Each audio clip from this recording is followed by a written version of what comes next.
Good afternoon. Thank you for coming to this open forum for students in advertising, public relations, and popular culture.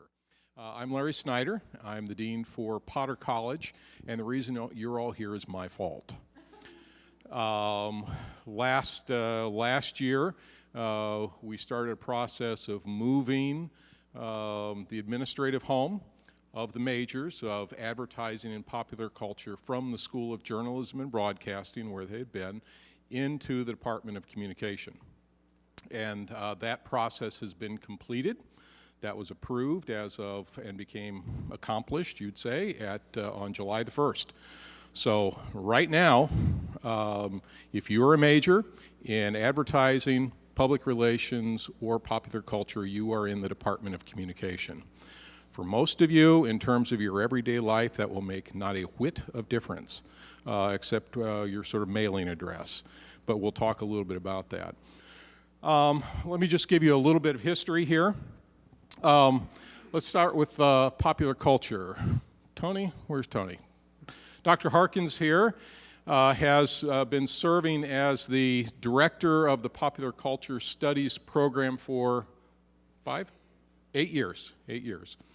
This was designed as an interdisciplinary major, and we have courses and faculty from all over the college, courses from every department, and we had it designed that way because we thought it had the ability to function nicely as a Potter College kind of initiative.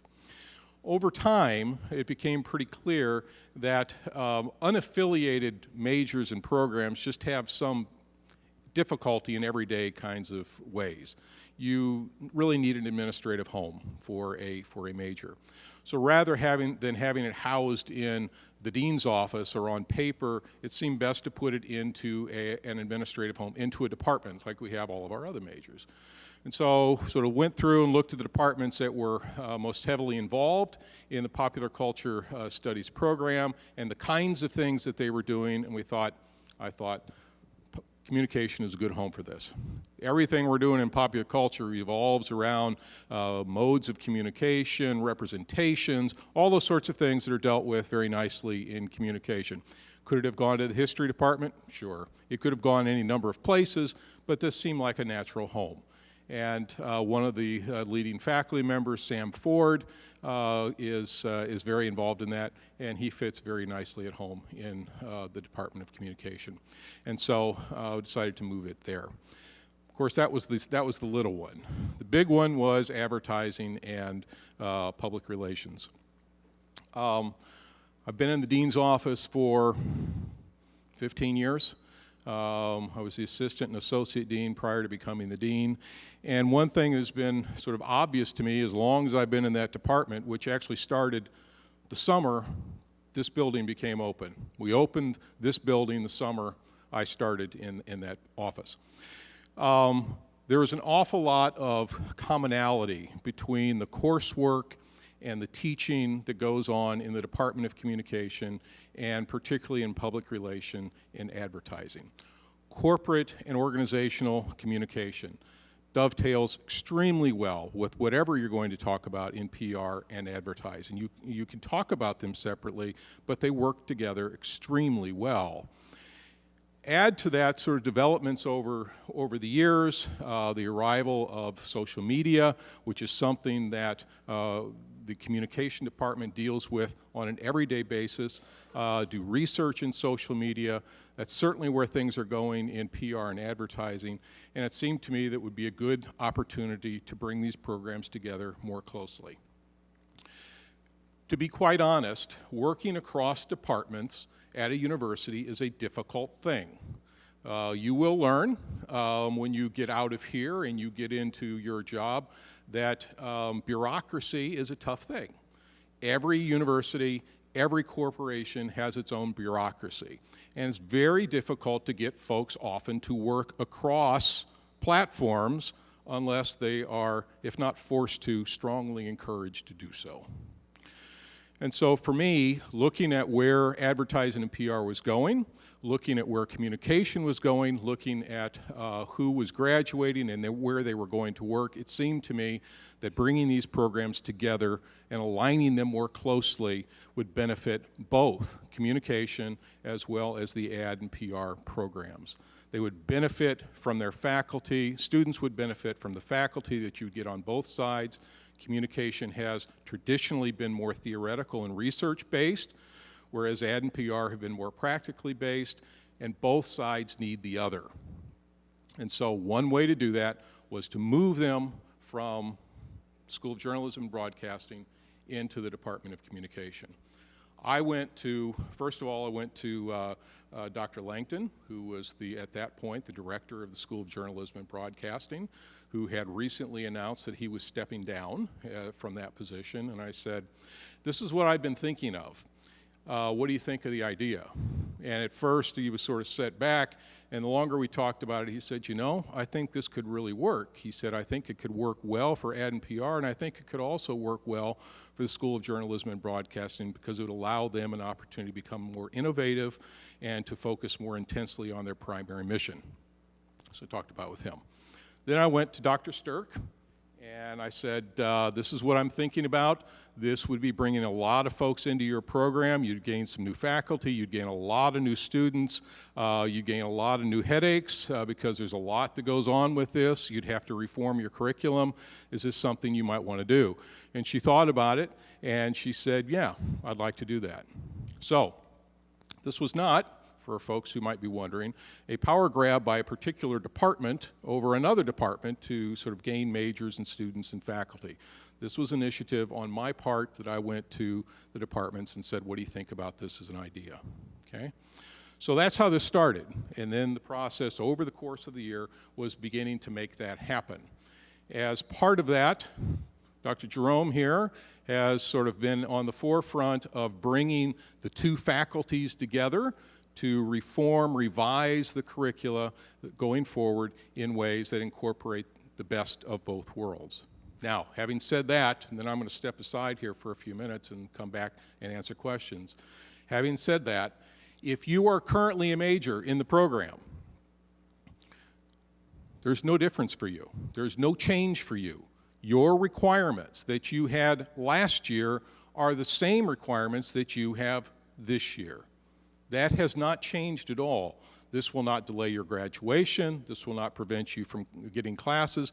In fact, if anything, it's allowed you to add some alternative classes into your curriculum that you might not have had before, because there were certain restrictions on ad and PR as long as they were in the School of Journalism and Broadcasting because of accreditation issues. Okay?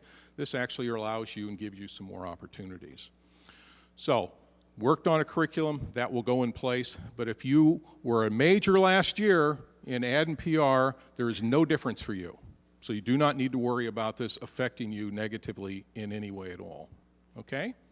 I'm going to stop for a minute, and I'm going to hand this to Dr. Stirk, and she is the head of the Department of Communication.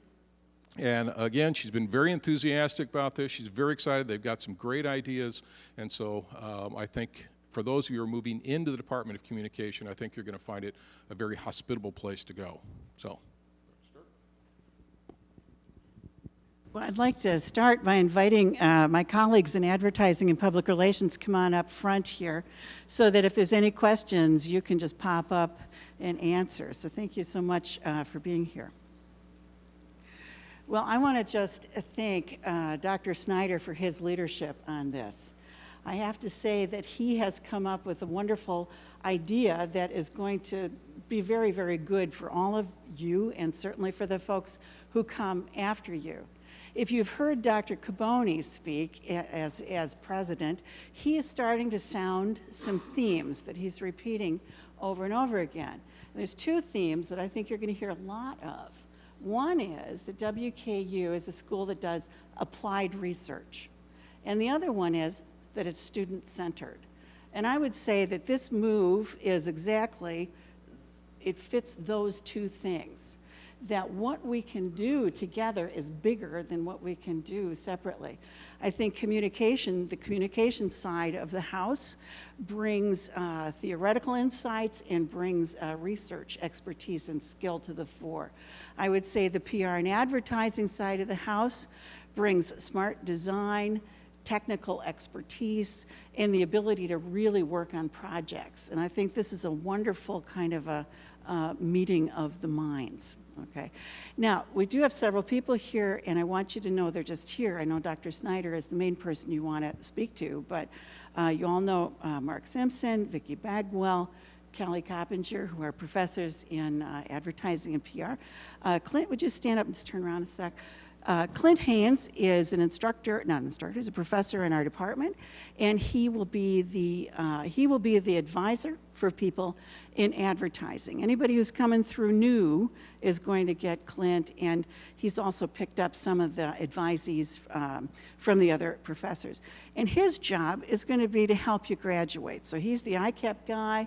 Did you do your colonnade? Did you hit your major requirements and that sort of thing? Bruce Crawley, if you just stand up a sec, Bruce. Bruce Crawley is the advisor for the Communication Studies and Corporate and Organizational Communication major. Very caring and loving human being. Thank you, Bruce. And Patricia Witcher, who is the advisor for Public Relations, will be here at 4:30. So you know Tony, so you know a little bit about all of us. I just want to say I am thrilled to meet you. I've spent some time upstairs in Image West, and the kind of work that I see coming out of our students is extraordinarily good. I'm so happy to see you, and I'm so happy to talk to Professor Simpson about the study abroads. How many of you are thinking of that? January and next summer. Good for you. I think these are, yeah, Mark's going to. I think these are fabulous programs, and I think they're going to serve you all very well. So let's just turn it over to Dr. Snyder. Whatever questions you've got, I think he's ready. Good. The primary reason for this is to sort of introduce folks to you and to answer any questions that you have. I know for lots of folks, this took folks by surprise and didn't quite know what was going on. So sort of here to answer any questions you might have. Anybody have anything? Anything you want to know?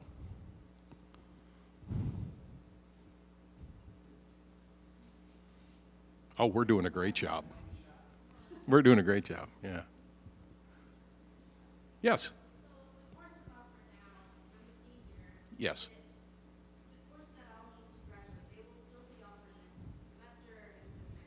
Yes. Yes. You do not have to worry about that. Yep. That's part of what we agreed to on the front end, is to make sure everything, not only that you need, we didn't change it, but to make sure everything that you need will be available. So, yeah, you will not see any difference on that. I just a little shout out to Dr. Jerome, who I neglected to stand up and let him see you. So Angie Jerome has a background in public relations. She's a professor with a PhD in communication, studies sport, especially the rhetoric of sport. And she really has worked so very hard to mastermind a slightly leaner and more streamlined set of curriculum. And so the number of hours to get a major is down significantly to either 36 if you're in comm studies, corporate and org, or advertising, or 39 if you're in public relations. You can graduate exactly as you began under the program you began. If you feel like changing, you know, we'd be thrilled. So. Yeah, good. Does that help to answer your question? Okay, great. Others? Yes.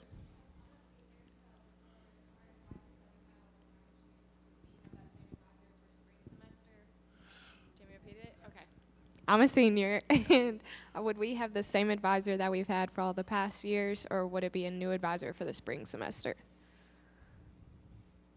You want to answer that one?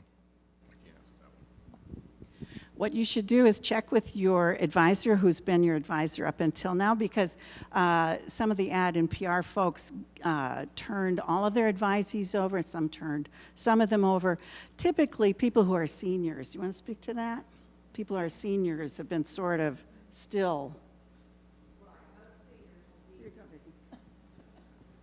Vicky. Yeah. Ken and I both had about 70 to 75 advisees, so some of our advisees have gone to Patricia Witcher.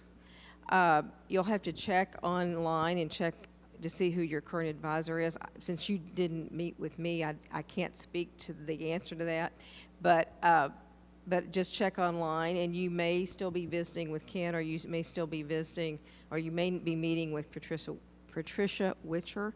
And I just will clarify that her office is in FAC. And so you might want to check on that, but you should have gotten an email from Patricia saying, I'm your new advisor, if that was the case. Okay? And I'll remind the advisors to send emails to all of their advisees just to clarify who they are. Hello. So in the past, we've gotten to take journalism classes, and so I know, like, especially freshman and sophomore year, taking several journalism classes that were required, and that definitely helped me, like, kind of develop a love for even just, like, writing in journalism and photo stuff as well. And I'm a PR major, and I opted to continue on with PR, but I definitely feel like those classes kind of instigated a love for those things as well, and are significantly helping me in my internship right now. Are those things still going to be requirements or available to people in the future who will be doing PR or advertising? Yes, Journalism 202 is still going to be required for all PR majors. And then there are a couple of BCom classes that are considered restricted electives, and there's a writing elective of 2 different BCom classes that students can choose from. And there are several SJB classes that are in their restricted electives category as well, from photojournalism to BCom to any number of classes. But Ken and Vicki went through those really carefully and chose the ones that they thought that you all enjoyed, needed, and would support your PR major. So that is not changing.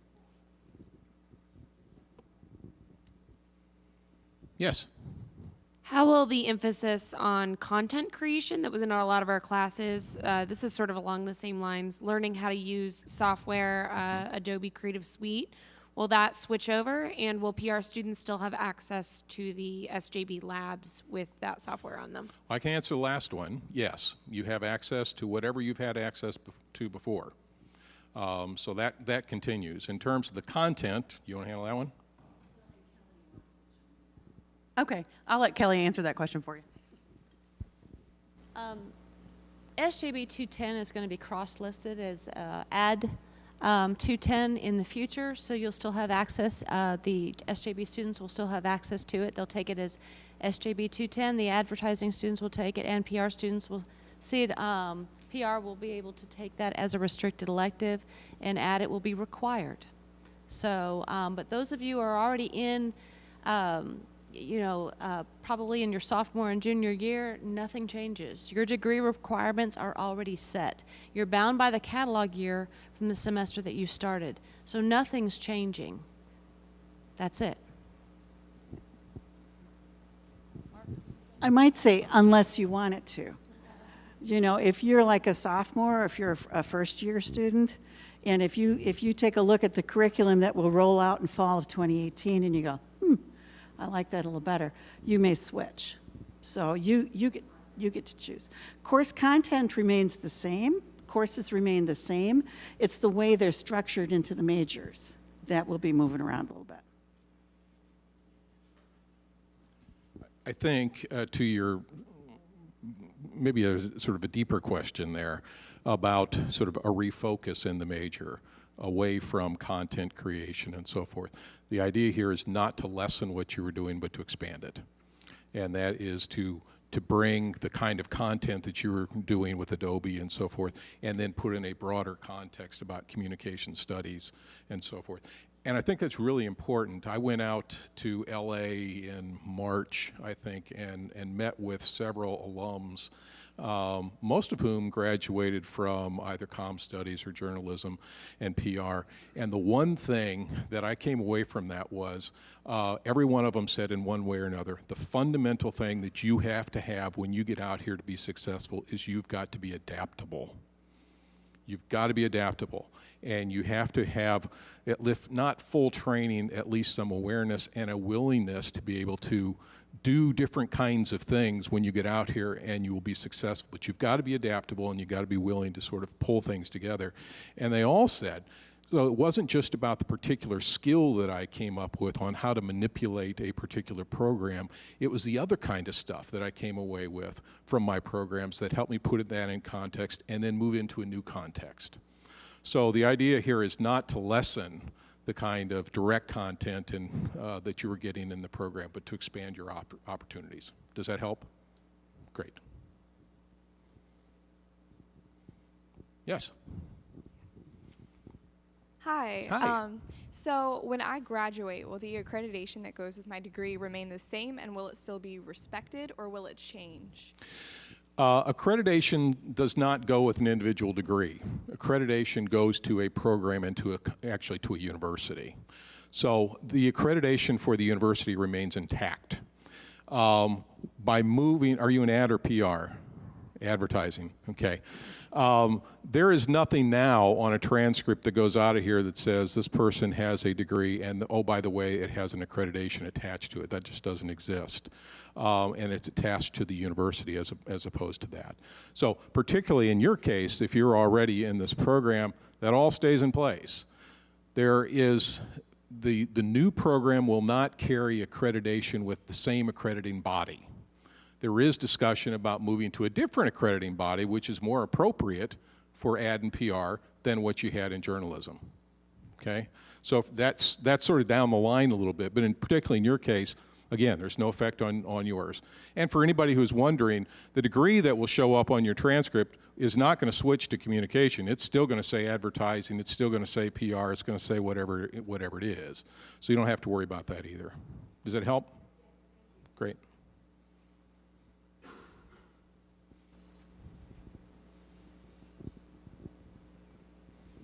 Will classes be added to our ICAP that we can take that are like comm classes, or will we still only have certain amount of classes in each requirement? This is an ICAP question. Can you say that again? Nice and loud. Our comm classes, are they going to be added to each section that we can take, or are we only like allowed to take SJB certain classes? Are there going to be like more classes that we can take? Your ICAP is going to represent what your major classes are, just like it does now, your major, minor, colonnade, connections. And so it's not going to change unless your degree program changes, or unless your catalog year changes. And so when your catalog year changes, then your ICAP would change. But if you just looked at your ICAP, all of the discussions that we're talking about today will not be showing there at all, because you're going to live with whatever catalog year you're labeled in that ICAP.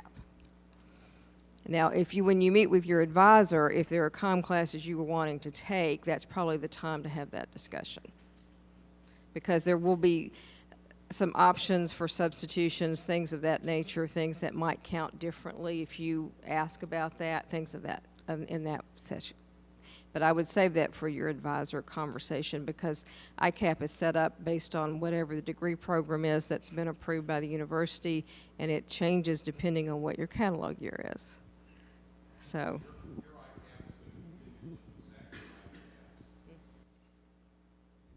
Your ICAP will look exactly like it has. However, if you talk to your advisors and you see a comm class that you think you'd like to take that might be able to substitute for something, that's where you talk to your advisor. So in that way, you do have more options. It's not going to show up necessarily on your ICAP, but there are ways in which you can make substitutions. Does that get to your question? Okay, great. Good. Hi. I'm a senior, so I'm sure this question may not affect me. But I'm a public relations major with a minor in graphic design, so I spend a lot of time in this building and in FAC as well. From a logistical standpoint, where are you going to put us all? Because there's no room in this building, there's no room in FAC, so like, what's going to happen? Yeah. She's not a plant, no. That's a great question. I don't have a great answer. except to say that, in fact, I've got a meeting in Weatherby tomorrow talking about space. The plan is eventually for everybody to be together in the same space.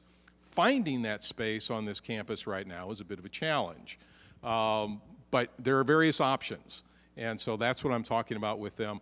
I hope that we're going to be able to make a change, perhaps even as early as January, but we'll see. But I can't answer that with any certainty at the moment, except to say that I understand what you're saying, and the plan here is to eventually get everybody together. Until that time, you still have access to everything that's here, as you always have. If you need, you're already moving up and down the hill. You're getting all your steps in every day. And so for folks who are going to move up into communication, take some other communications, you get some better calf muscles. I mean, at least for some time. But eventually, the idea is to get everybody together. Yeah.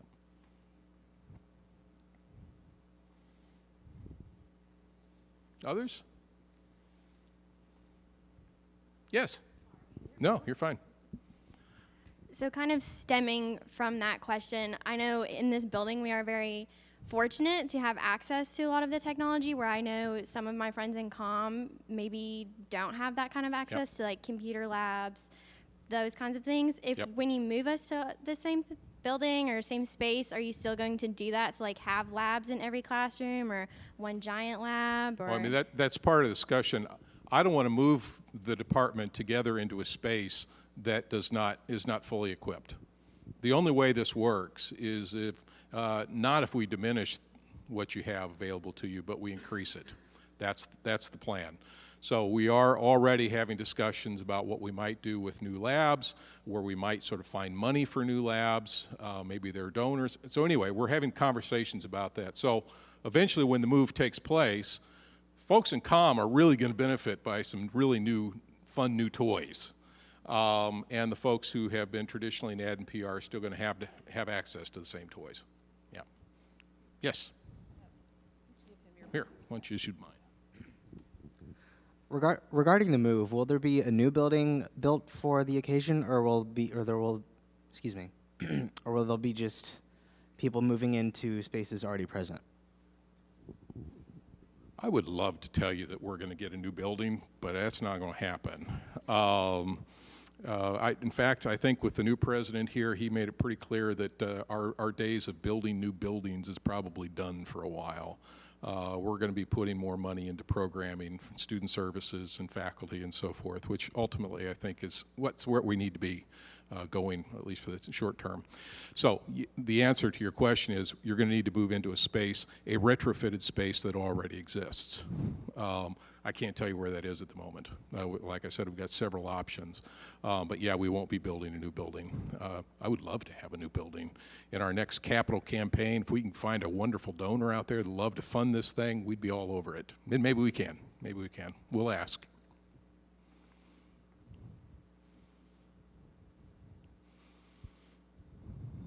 Anybody else?